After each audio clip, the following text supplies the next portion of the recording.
Hello प्यारे students, कैसे हो आप सभी लोग। आप सभी लोगों का स्वागत है मेरे चैनल कॉमर्स नोटबुक्स पर।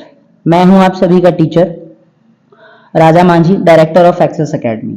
तो हमने लास्ट वीडियो में एक बहुत सिंपल और साधारण सी पोएम के बारे में पढ़ा था, क्लास 12th बिहार बोर्ड की पोएम के बारे में, जिसका नाम था एन एपिथेफ। उम्मीद करता हूं आप सभी लोगों ने वो वीडियो देखी होगी, और अगर नहीं देखी है तो वो वीडियो आप मेरे लिंक डिस्क्रिप्शन में आपको मैं शेयर कर दूंगा, आप उसमें से देख लीजिएगा।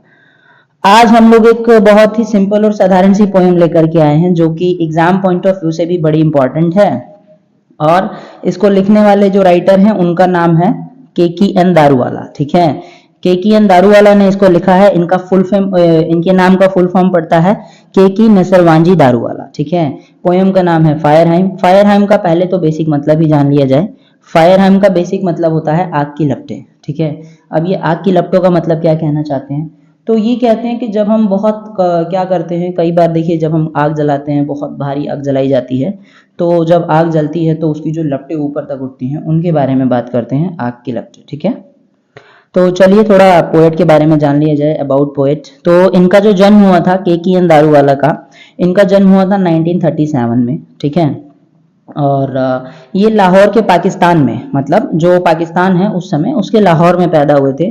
और ये बात तब की है जब हमारा भारत विभाजित नहीं हुआ था, मतलब ये पाकिस्तान भारत का ही एक हिस्सा हुआ करता था, जब हमारा पार्टीशन नहीं हुआ था तब की बात कर रहे हैं। ठीक है, चलिए।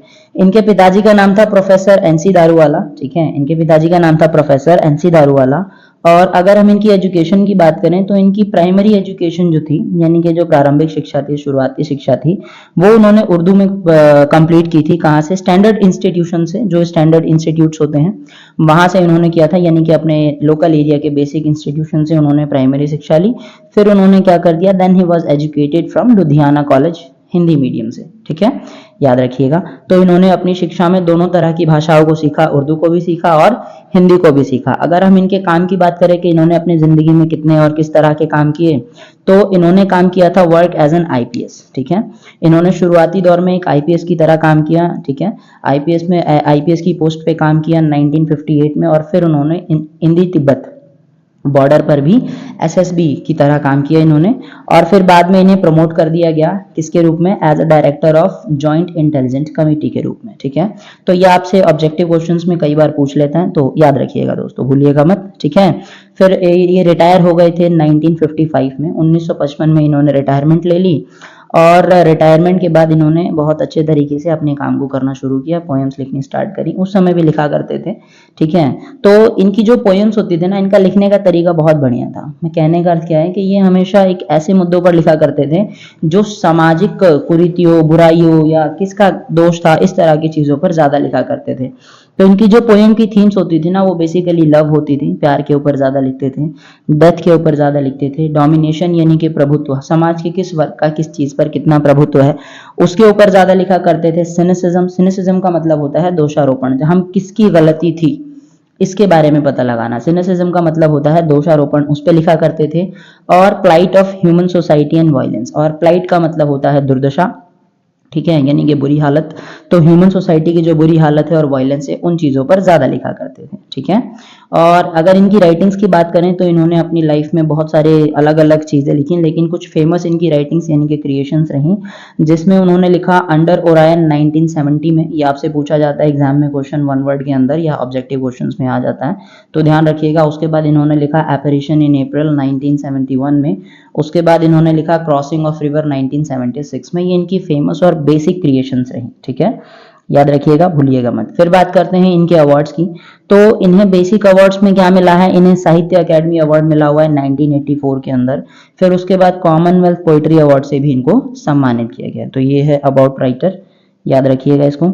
उसके बाद हम बात कर लेते हैं कुछ इंपॉर्टेंट वर्ड मीनिंग्स की, जो इस चैप्टर से रिलेटेड है। तो इस चैप्टर में आपको या इस पोएम में आपको देखने के लिए कुछ बेसिक वर्ड मीनिंग्स मिलेंगी, तो चैप्टर पढ़ने से पहले उनको डिस्कस करना बहुत ज़रूरी है। तो इनकी पहली वर्ड मीनिंग है फ्रेटेंड। फ्रेटेंड का मतलब होता है किसी चीज़ से डराना, डरना या डरा हुआ। ठीक है, बात समझ में आई दोस्तों। उसके बाद आता है इरप्टेड। इरप्टेड का मतलब होता है जब किसी वस्तु में से कुछ निकलता है, जैसे ज्वालामुखी में से आग निकलती है। ठीक है, तो इस तरीके से जब किसी वस्तु के अंदर से कुछ निकल रहा हो तो उसे इरप्शन या इरप्टेड कहा जाता है। ठीक, उसके बाद एक वर्ड आता है रिवर बैंक। रिवर बैंक का मतलब होता है नदी का किनारा। ठीक है, याद रखिएगा। रिवर बैंक का मतलब नदी का किनारा। स्ट्रोलिंग का मतलब होता है कहीं पे घूमना, चक्कर लगाना, फेरी लगाना, एटसेट्रा। ठीक है, उसके बाद एम्बर्स का मतलब होता है अंगारे, यानी कि अंगार क्या होते हैं, जब कोई लकड़ी है, कोई कोयला है जो बहुत जल जाता है और जलने के बाद क्या हो जाता है, वो रेड हो जाता है, बिल्कुल लाल लाल हो जाता है, उसके अंदर गर्मी दाह जिसको बोलते हैं वो निकलती है, लपटें नहीं होती हैं, तो उसको एम्बर्स कहा जाता है। उसके बाद लिम्स की बात करेंगे इस पोयम के अंदर, जिसका मतलब होता है शरीर के अंग। ठीक है, इसके बाद डिबॉर्चरी का मतलब होता है व्याभिता या भ्रष्ट आचरण, यानी कि बुरा व्यवहार, जिसका बैड बिहेवियर होता है, उसकी बात करते हैं डिबॉर्चरी की। उसके बाद जोरेस्ट्रियन का मतलब होता है पारसी। हाँ, पारसी से याद आया, मैं आपको बताना भूल गया, पारसी क्या, केकियन दारू वाला एक पारसी धर्म के व्यक्ति थे। ठीक है, याद रखिएगा, ये पारसी थे, जोरेस्ट्रियन थे। ठीक, उसके बाद अगर हम बात करते हैं कि और इसके अंदर कुछ वर्ड मीनिंग्स और हैं, जैसे कंसाइन का मतलब होता है भेजना, क्या करना, भेजना। ठीक है, कंसाइन का मतलब भेजना। सिन का मतलब होता है पाप, यानी कि जो हम पाप पुण्य की बात करते हैं वो। रेबिलियस का मतलब होता है बागी। और उसके बाद क्या आ जाता है, क्रोमेटेड का मतलब होता है दाह संस्कार। ठीक है, याद रखिएगा दाह संस्कार के बारे में। उसके बाद इनह्यूमन का मतलब अमानवीय, और इसके साथ रिग्रेट का मतलब होता है पछतावा। तो ये कुछ बेसिक वर्ड मीनिंग्स हैं जो हमारी पोयम में यूज होने वाली हैं, तो बिल्कुल याद रखिएगा दोस्तों, भूलिएगा मत। चलिए अब देर ना करते हुए सीधा आते हैं अपनी पोयम पर। ठीक है, हमारी पोयम जो है वो स्टार्ट होती है, पोयम हमारी बहुत लंबी थी तो मैंने 2 स्टेंजाज में इसको डिवाइड किया हुआ है। ठीक है, तो पहले स्टेंजा में शुरुआत होती है द बर्निंग हार्ट इरप्टेड फॉस्फरेंस। ठीक है, इसका मतलब क्या है कि जो बर्निंग हार्ट है वो क्या करते हैं, फॉस्फरेंस को इरप्ट करते हैं, निकालते हैं। फॉस्फरेंस का मतलब क्या, एक ऐसी क्रुएलिटी, ऐसी चीज या एक ऐसी डरावना दृश्य दिखाता है बर्निंग हार्ट का, जिसके बारे में बात करते हैं। बेसिकली इस पोयम को पढ़ने से पहले हम थोड़ा सा ये जान लेते हैं कि ये पोयम है किस चीज पर। तो ये पोयम उस चीज पर है कि जिस तरह मानिए हमारे हिंदू धर्म में या फिर कोई हिंदू होता है, कोई मुस्लिम होता है, कोई ईसाई होता है, तो अपने सगे संबंधियों परिजनों के मर जाने के बाद हम लोगों का सबका अपना अपना तरीका है उनको क्या करने का, दफनाने का। किसी धर्म में उसे दफनाया जाता है, किसी धर्म में उसे जलाया जाता है, किसी धर्म में उसे कहीं ले जा करके रख दिया जाता है। तो ये एक समाज के अंदर एक ऐसी बात के बारे में बात करते हैं, एक ऐसे विचार के बारे में बात करते हैं जहाँ पे ये हिंदू धर्म के एक जो संस्कार का सिस्टम है, यानी कि क्रेमेशन का सिस्टम है, जिसमें किसी की डेड बॉडी के मर जाने के बाद उसको कैसे जलाया जाता है या उसकी बॉडी का कैसे उसको एडजस्ट किया जाता है या कैसे उसका अंतिम संस्कार किया जाता है, उसके बारे में बात करते हुए कहते हैं कि कोई हिंदू धर्म के लोग अपना काम कैसे इतना अच्छे तरीके से, इतने इस तरीके से कर सकते हैं कि अपने सगे संबंधियों को वो अपनी ही आंखों के सामने कैसे जलाते हैं। तो ये बात कर रहे हैं बनारस के घाटों के बारे में, जहाँ पे इन्होंने किसी के दाह संस्कार को होते हुए देखा, और दाह संस्कार को होते हुए देखने के बाद इन्हें ये एक ऐसा काम लगा जो इनके लिए इनह्यूमन था, मतलब अमानवीय काम था, जो इनको अच्छा नहीं लगा। बेसिकली रिचुअल की बात करते हैं, जो हमारा रिचुअल है, जो इनके धर्म का रिचुअल है, क्योंकि ये पारसी थे। ठीक है, तो सबके अपने अपने रिचुअल्स हैं और ये अपने रिचुअल को ही कंसिडर करते हुए बात करते हैं। तो ये कहते हैं कि the burning heart erupted phosphorescence and wandering ghost light, मतलब ये जो बर्निंग हार्ट है वो क्या करते हैं, अपने अंदर से एक ऐसी डरावनी सी क्या करते हैं, एक ऐसा माहौल इरप्ट करते हैं, और हमारे आसपास में जो घुस्ट की लाइट है, यानी कि एक भूतिया रोशनी टाइप की जो क्या है आसपास में दिख रही होती है, कहाँ पे, बर्निंग हार्ट के अंदर। ठीक है, फ्रेटेंड पासर्स बाय, और जो लोग हैं उसको देख करके डर जाते हैं। कहने का अर्थ क्या है, ये कहते हैं कि जब जिस तरह घाट पर लोग हम जा करके देखते हैं, आप कभी कोई गया होगा, जहाँ पे हम क्या करते हैं, हिंदू धर्म के लोग अपने सगे संबंधियों को जो मर जाते हैं उनको उनके बाद वहाँ पे ले जा करके उनका दाह संस्कार या अंतिम संस्कार किया जाता है। तो उस समय पे वो जो माहौल होता है वो बहुत ज़्यादा थोड़ा सा स्केरी टाइप का होता है। ठीक है, और वो शाम की बात कर रहे हैं, शाम को घूम रहे थे तो उन्होंने देखा कि भाई जो बर्निंग घाट है, जलते हुए जो घाट है, जहाँ पे लोगों की अलग अलग लाशें जल रही है, वहाँ का माहौल कुछ ऐसा है कि मानो एक भूतिया लाइट टाइप की आ रही है, जिसको आसपास के लोग देख करके डर जाते हैं। ठीक है, शमशान घाट के माहौल की बात करते हैं ये। ठीक है, ध्यान रखिएगा। और फिर ये कहते हैं कि as moonlight scuttled among the bones, जैसा कि हम देखें कि भाई इतना मतलब डरावना माहौल लगता है कि जैसे मानो जब मूनलाइट यानी कि जो चांद की रोशनी है वो क्या करती है किसके ऊपर, among the bones. Scuttled among the bones का मतलब जो चांद की रोशनी है वो हड्डियों पर पड़ती है। अमंग द बोन्स का मतलब जो आधी जली हुई हड्डियां हैं, जो आधी लाश जल जाती है उसके बाद की जो हड्डियां हैं उन पर जो चांद की रोशनी पड़ती है तो बहुत डरावना सा लगता है। ठीक है, once strolling the down past the river bank ghat. ठीक है, ये कहते हैं कि एक बार strolling the down past the river bank in ghat, मतलब नदी के किनारे और क्या नाम है, घाट पर चलते हुए यानी कि घूमते फिरते हुए उन्होंने क्या देखा, we saw embers losing their cruel redness, वो उन्होंने देखा, हमने देखा, क्या देखा, एम्बर्स का मतलब अंगारे, लूजिंग देयर क्रूअल रेडनेस यानी कि हमने ऐसा देखा कि एम्बर्स क्या कर रहे हैं, अपने क्रूअल रेडनेस को क्या कर रहे हैं, निकल रहे हैं, निकाल रहे हैं, एम्बर्स लूज कर रहे हैं। कहने का मतलब उन्होंने किसी की आधी जली हुई लाश को देखा, जहां पे लकड़ी तो पूरी तरीके से जली नहीं थी, उसके अंगारे अभी भी बचे हुए थे। ठीक है, उसके बारे में ये बात करते हैं।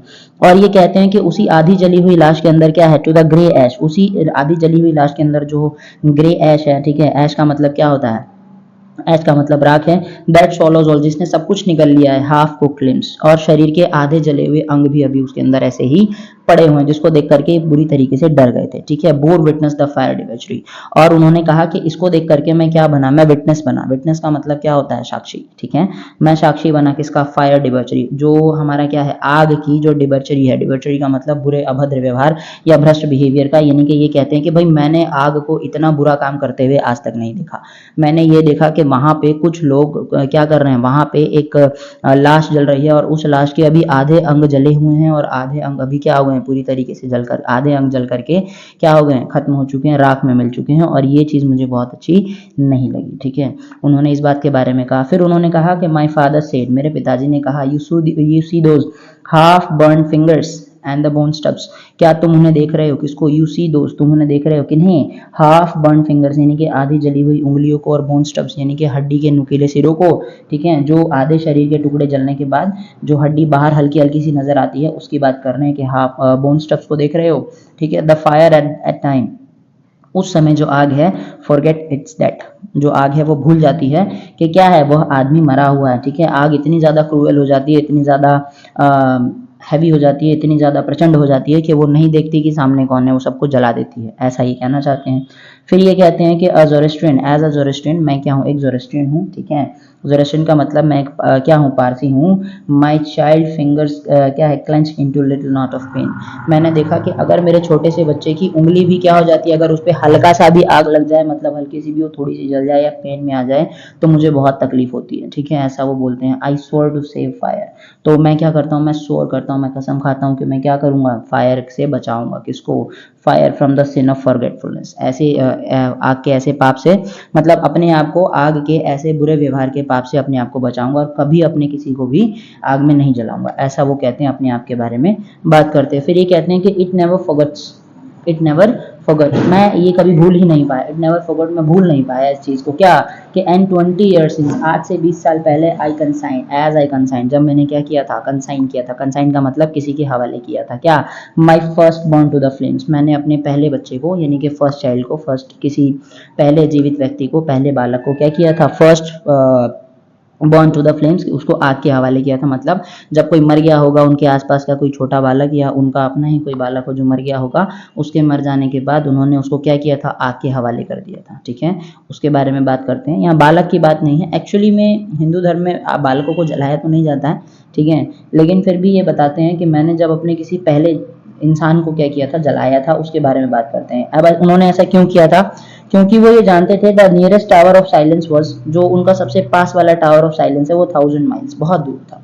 अब यहाँ टावर ऑफ साइलेंस का मतलब क्या है, तो देखो जिस तरह हिंदू लोगों के लिए शमशान घाट होता है, मुस्लिम लोगों के लिए कब्रिस्तान होता है, ठीक है, उसी तरह, ठीक है, उसी तरह हिंदू मुस्लिम सबका अपना अपना एक तरीका है जहाँ पे वो अपनी डेड बॉडीज को क्या करते हैं, मैनेज करते हैं। ठीक है, जलाते हैं, चाहे जो भी काम करते हैं। उसी तरह पारसी धर्म के अंदर, ज़ोरास्ट्रियन धर्म के अंदर, जो उनके अपने सगे संबंधियों के मर जाने के बाद वो जो अपनी डेड बॉडीज को, उनकी डेड बॉडीज को जहां ले जा करके रखते हैं, ठीक है, उसको हम क्या कहते हैं, टावर ऑफ साइलेंस, उस जगह को टावर ऑफ साइलेंस कहा जाता है। ठीक है, तो याद रखिएगा दोस्तों। ठीक, और फिर ये कहते हैं कि fire hind said to me, फिर मुझसे वो आग की लपटें मुझसे कहती हैं, यू स्टैंड फॉरगिवन, मतलब तुम माफ कर दिए जाओगे, ऐसा उन्होंने कहा।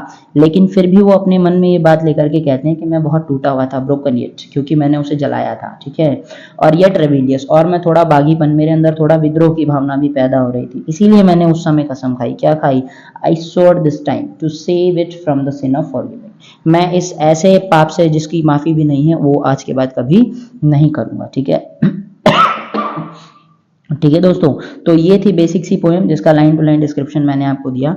अब इस पोएम की समरी के बारे में भी जान लिया जाए, क्योंकि समरी बहुत इंपॉर्टेंट होती है और ये समरी भी बहुत ज़्यादा इंपॉर्टेंट है। ठीक है, तो चलिए समरी के बारे में बात करते हैं। समरी में क्या क्या है, तो ये कहते हैं कि the poem fire hymn has been composed by KKN Daruwalla. ये जो पोएम है क्या फायरहाइम वो कंपोज की गई है, बनाई गई है किसके द्वारा, KKN दारूवाला के द्वारा। और he is also an Anglo Indian poet, sorry he is also an Indo Anglian poet. मतलब ये कैसे पॉइंट है, इंडो एंग्लियन पोइट है।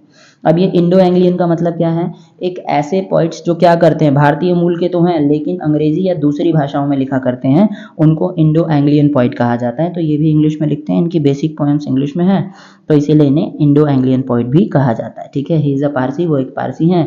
इन this poem the poet describes the ghat where the dead bodies are cremated. इस poem में poet ने describe किया है किसको, एक घाट को जहां पे डेड बॉडीज को क्या किया जाता है, क्रिमेट किया जाता है, यानी कि उनको जलाया जाता है, उनका अंतिम संस्कार किया जाता है। ठीक है, One day the poet was wandering with his father nearby the घाट। एक दिन उनके पिताजी क्या कर रहे थे, वेंडर यानी कि घूम रहे थे, कहाँ पे, विद हिज फादर अपने पिता के साथ, कहाँ पे, near by the Ghat, and he see the red hot एम्बर्स still glowing. और उन्होंने देखा कि वहाँ पे जो लाल लाल क्या है अंगारे हैं वो अभी भी क्या है, जल रहे हैं। मैनी आवर्स का मतलब बहुत देर से जल रहे हैं। After dead body is cremated, जो आग जल गई है उसके बाद भी, मतलब आग जो डेड बॉडी है वो जल के खत्म हो चुकी है लेकिन उसके अंगारे जो हैं वो अभी भी क्या हो रहे हैं, जल रहे हैं। ठीक है, ही शॉक्ड, वो क्या थे, उस चीज को देख करके बहुत ज्यादा शॉक हो गए थे पारसी। क्योंकि ऐसा क्यों था, क्योंकि Parsi instead of cremating their dead bodies, Parsi क्या करते हैं, अपनी बॉडी को दाह संस्कार या अंतिम संस्कार करने की बजाय वो क्या करते हैं, they carry it to the tower of silence, वो उसे कहाँ ले जाते हैं, टावर ऑफ साइलेंस के पास। एंड ही इज और हॉरिफाइड, वो क्या थे, बहुत ज्यादा हॉरिफाइड थे, to see such cruel act, इस तरह का जो निर्दयी व्यवहार है उसको देख करके। ठीक है, the poet once 20 years back, जब पोएट क्या थे, 20 साल पहले की बात कर रहा है, the poet once 20 year back had consign his first child, उन्होंने क्या किया था, अपने पहले बच्चे को यानी कि पहले चाइल्ड को कंसाइन किया था, कहाँ पे, फ्लेम्स के अंदर। फ्लेम्स का मतलब क्या है कि उन्होंने अपने पहले किसी बच्चे को क्या किया था, जलाया था। ठीक है, क्यों जलाया था, क्योंकि because the tower of silence was far away from his residence, क्योंकि वहां पे जो टावर ऑफ साइलेंस था वो उनके रेजिडेंस से बहुत ज्यादा दूर था। ठीक है दोस्तों, बहुत ज्यादा दूर था, इसीलिए उन्होंने क्या किया, उसे जलाना पड़ा। फिर ये कहते हैं द पोएट सेज, पोएट कहते हैं कि the burn a dead body, that burn a dead body, किसी डेड बॉडी को जलाना एक इनह्यूमन एक्ट है। क्या है, एक इनह्यूमन यानी कि अमानवीय व्यवहार है। ठीक है, he regrets that, वो रिग्रेट भी करते हैं, that he had consigned a child to fire, उनको ऐसा लगता है कि वो उन्होंने जब भी किसी बच्चे को आग में जलाया तो उनको इस बात का बहुत ज़्यादा पछतावा भी है, रिग्रेट भी है कि उन्होंने ये क्यों किया और ऐसा उन्होंने नहीं करना चाहिए था। he says that, उन्होंने कहा क्या, he has committed a sin, उन्होंने कहा कि मैंने क्या किया है, एक sin यानी कि पाप किया है। क्या किया है, एक पाप किया है, क्या करके, इस तरीके का क्रूअल एक्ट करके, इस तरह का निर्दयी व्यवहार करके। एंड ही आस्क फॉरगिवनेस, ठीक है, और उन्होंने क्या किया, उन्होंने माफी के लिए ईश्वर से प्रार्थना करी। ठीक है, तो ये थी हमारी समरी। तो उम्मीद करता हूं दोस्तों आप सभी लोगों को मेरी वीडियो पसंद आई होगी और समझ में आ गया होगा। अगर वीडियो पसंद आई और समझ में आया है तो मेरी वीडियो को यहाँ तक बने रहने के लिए बहुत बहुत आप लोगों का शुक्रिया। ठीक है, हमारी वीडियो के साथ बने रहिएगा और अगर वीडियो पसंद आई हो तो please like share and subscribe. और आप लोग इस पोएम के क्वेश्चन आंसर्स जो आपको दिख रहे होंगे, इस पोएम के जितने भी क्वेश्चन आंसर्स हैं वो आप मेरे टेलीग्राम चैनल एक्सेस एकेडमी अंदर से जाकर के PDF फॉर्म में डाउनलोड कर सकते हैं। आप सभी लोगों का बहुत बहुत शुक्रिया दोस्तों। और नेक्स्ट वीडियो के लिए आप मुझे रिकमेंड कर सकते हैं कि नेक्स्ट वीडियो कौन सी बनानी है। तब तक के लिए जय हिंद प्यारे बच्चों।